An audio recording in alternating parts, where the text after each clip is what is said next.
உலக கிரிக்கெட் வரலாற்றுல முதலாவது T20 போட்டி நம்ம இந்திய அணி யார் கூட விளையாண்டாங்க, எப்போ விளையாண்டாங்க, இந்திய அணி எவ்வளவு ஸ்கோர் பண்ணாங்கன்ற முழு தகவலை தான் நாம இன்னைக்கு பதிவுல பார்க்க போறதுக்கு நம்ம சேனல் ஃபர்ஸ்ட் டைம் தான் பாக்குறீங்கன்னா சப்ஸ்கிரைப் பண்ணி வச்சுக்கோங்க. அப்பதான் நாம போற இது மாதிரி அற்புதமான தகவல் உங்களுக்கு தெரிஞ்சுட்டே இருக்கும். மேலும் நீங்க பண்ற ஒவ்வொரு சப்ஸ்கிரைபருக்கும் உங்கள் சார்பாக ஒவ்வொரு மரக்கட்டை நடக்கும் விஷயம் தெரிவிச்சுக்கிறோம். வாங்க இப்ப வீடியோக்குள்ள போலாம்.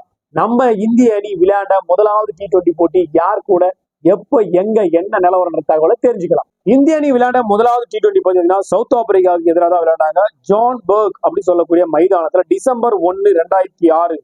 ஸோ இந்த 2006 தான் இந்திய அணி முதலாவது T20 போட்டியை விளையாட சவுத் ஆப்பிரிக்காவுக்கு போயிருக்காங்க.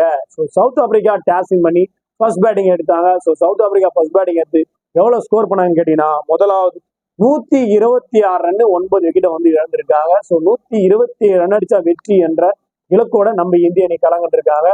ஸோ 126 ரன் அடிச்ச சவுத் ஆப்பிரிக்கால யார் பெஸ்டா வந்து ஸ்கோர் பண்ணாங்கன்ற விஷயத்த பார்க்கலாம். ஜஸ்டின் கெம்ப் 22 ரன் அடிச்சிருக்காரு. இவருக்கு அடுத்தபடியா ஆல்பி மோர்க்கல் வந்து பாத்தீங்கன்னா 27 ரன் பிறந்திருக்காரு. ஜான் வேர்ல்டு போத் 21 ரன் வந்து அடிச்சிருக்காரு. ஸோ இவங்க 3 பேரும் தான் அந்த டீமுக்கு கொஞ்சம் பக்கபலமா இருந்திருக்காங்க. மிச்ச பேர் எல்லாமே சொற்ப ரன்களை வந்து அவுட் ஆயிருக்காங்க. ஸோ இதனால பெருசா அவங்களால ஸ்கோர் பண்ண முடியல. கிரீம் ஸ்மித்தை பத்தி உங்க எல்லாருக்குமே சொல்ல வேண்டியது இல்லை. அந்த அளவுக்கு ஒரு டாப் பிளேயர் தான் ஸ்மித். அவர் தான் கேப்டனா இருந்திருக்காரு. ஸோ அவர் இருக்கக்கூடிய காலகட்டத்தில் தான் இந்த மேட்ச் வந்துட்டு கிப்ஸ் சொல்லவே வேணாம். சச்சின் டெண்டுல்கருக்கு ஈக்குவலான ஒரு பிளேயர் சொல்லலாம். அந்த அளவுக்கு ஒரு தரமான பேட்டர் தான் கிப்ஸ் எல்லாம் அவுட் ஆயிட்டு இல்லைன்னா ஸ்கோர் வேற லெவல்ல போயிருக்கும். ஸோ இதனாலதான் வந்து பாத்தீங்கன்னா சவுத் ஆப்பிரிக்கா 126 ரன்னுக்கு வந்து விக்கெட் இழந்திருக்காங்க. அந்த அளவுக்கு தரமா வந்து நம்ம இந்திய பந்து வீச்சாளர் இருந்திருக்காங்க சொல்லலாம். ஜஹீர் கான் வந்து பாத்தீங்கன்னா 2 விக்கெட் எடுத்திருக்காரு. ஸ்ரீநாத் வந்து இருந்திருக்காரு, அவர் வந்து 1 விக்கெட் எடுத்திருக்காரு. அஜித் அகர்கர் 2 விக்கெட். ஸோ இவங்களுக்கு பக்கபலமா இர்ஃபான் பதான் அவர் விக்கெட் எதுவும் எடுக்கல. சச்சின் டெண்டுல்கரும் வந்து 1 விக்கெட் எடுத்திருக்காரு. ஹர்பஜன் சிங்கும் 1 விக்கெட் எடுத்திருக்காரு. ஸோ தரமா வந்து பந்து வீச வந்து நேர்த்தியா வந்து இந்திய போலர்கள் வீசியிருக்காங்க. ஸோ இந்தியாவின் டாப் போலர்கள் சச்சின் டெண்டுல்கர் ஆல்ரவுண்டு சொல்றதால சும்மா காமெடியா ஒரு ஓவர் போடும் அப்படி. ஆனா ஜகீர் கான் சொல்லவே தேவையில்ல, ஒரு தரமான போலர் இந்தியாவுக்கு. இவருக்கு பக்கபலமா ஸ்ரீநாத் சொல்ல வேண்டியது ரொம்ப பாரம்பரியமா இருந்த ஒரு பிளேயர் சொல்லணும், ஒரு பழைய பிளேயர் சொல்லலாம். ஜகீர் கான் வந்த பிறகு ஸ்ரீநாத் அணி வந்து போயிருக்கலாம். ஆனா ஸ்ரீநாத் ஒரு தரமான போலர் தான், ஒரு நம்பிக்கை நட்சத்திரம் சொல்லலாம். சிறப்பா பந்து வீசியிருக்காங்க. ஸோ இதனாலதான் சவுத் ஆப்பிரிக்காவில முதல் போட்டியில நமக்கு எதிராக ஒரு பெரிய டார்கெட்டை பிக்ஸ் பண்ண முடியல.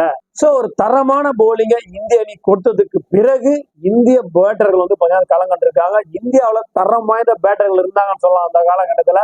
ஆனா இது முதலாவது T20 போட்டினால இந்த ட்ராக் அவங்களுக்கு தெரியாது. ஸோ அதனால இந்த மேட்ச்ல கொஞ்சம் தடுமாற்றம் ஏற்பட்டுன்னு சொல்லலாம். ஆல்ரெடி பாத்தீங்கன்னா வீரேந்திர சேவாகும் சச்சின் டெண்டுல்கரும் T20 போலதான் பிளே பண்ணுவாங்க. சச்சின் டெண்டுல்கராச்சும் ஓரளவுக்கு பரவாயில்ல. வீரேந்திர சேவாக் அப்படின்னு சொன்னாலே எல்லாருக்குமே தெரியும், டெஸ்ட் மேட்சே T20 மேட்ச் போலதான் மனுஷன் ஆடும் அப்படி. ஸோ இவர் தான் வந்து இந்திய அணி கேப்டனாகவும் வந்திருக்காரு முதலாவது T20க்கு. ஸோ முதலாவது T20ல வீரேந்திர சேவாக் வந்து பாத்தீங்கன்னா கேப்டன் வந்திருக்காரு. இவரு 34 ரன் வந்து வாரி குடிச்சிருக்காரு. சச்சின் டெண்டுல்கர் 10 ரன்ல அவுட் ஆயிட்டு இருக்காரு. தினேஷ் மோங்கியா 38 ரன் வந்து பாத்தீங்கன்னா பொழந்திருக்காரு. MS தோனி இந்த மேட்ச்ல முதலாவது T20 மேட்ச்ல டக் அவுட் ஆயிருக்காரு. ஸோ இவருக்கு அடுத்தபடி தினேஷ் கார்த்திக் 31 ரன் வந்து அடிச்சிருக்காரு. ஸோ இதுதான் முக்கியமான விஷயமா பார்க்கப்படுது. கடைசி கட்டத்துல நின்று விளையாண்டு இந்திய அணி வெற்றி பெறத்துக்கு ஒரு முக்கிய காரணமா தினேஷ் கார்த்திக் வந்து பார்க்கப்பட்டிருக்காரு. இவருக்கு பக்கபலமா சுரேஷ் ரெய்னா 3 ரன் அடிச்சிருக்காரு. எக்ஸ்ட்ராஸா 11 ரன் கிட்டத்தட்ட 172 ரன் வந்து இந்திய அணி வந்து அடிச்சிருக்காங்க. 19.5 ஒரே ஒரு பால தான் மீத்திருக்காங்க. ஸோ இதனாலதான் இந்திய அணி ஒரு மாபெரும் வெற்றியை வந்து பெற்றிருக்காங்க. கொஞ்சத்துலதான் சவுத் ஆப்பிரிக்கா விட்டு கொடுத்திருக்காங்க. ஸோ சவுத் ஆப்பிரிக்கால யார் சிறப்பா பந்து வீசினாங்கன்னு பார்க்கலாம். ஸோ சவுத் ஆப்பிரிக்கா டீமை தொடர்ந்து ஜெரி லாங்வுட் 4 ஓவர் வீசியிருக்காரு, 2 விக்கெட் எடுத்திருக்காரு. ஸோ இவர் மட்டும் தான் கொஞ்சம் தரமா போலிங் போட்டிருக்காரு. மற்றபடி இவருக்கு ராபின் பீட்டர்சன் அப்படின்னு சொல்ற 1 விக்கெட் எடுத்திருக்காரு. 1.5 ஓவர் போட்டிருக்காரு.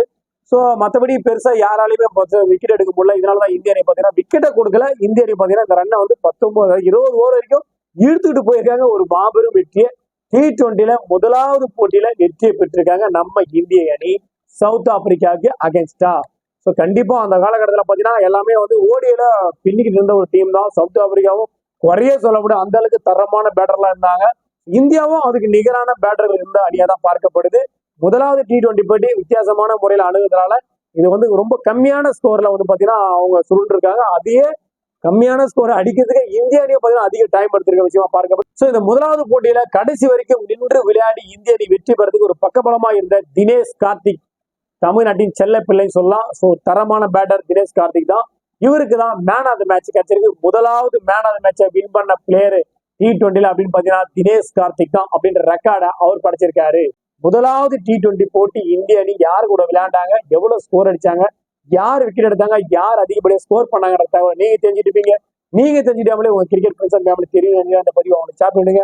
அதே போல பச்சை நம்ம சேனல் பார்த்து சப்ஸ்கிரைப் பண்ணிச்சோம். அப்பதான் நாம போற இந்த அற்புதமான தகவல் உங்களுக்கு தெரிஞ்சுட்டே இருக்கும். அதை பார்த்து நீங்க பயன்பெறும். மீண்டும் ஒரு நல்ல பதிவோடும் கிரிக்கெட் சம்பந்தமான நல்ல உண்மையான தகவலோடு உங்களை சந்திக்கிறேன். நன்றி, வணக்கம்.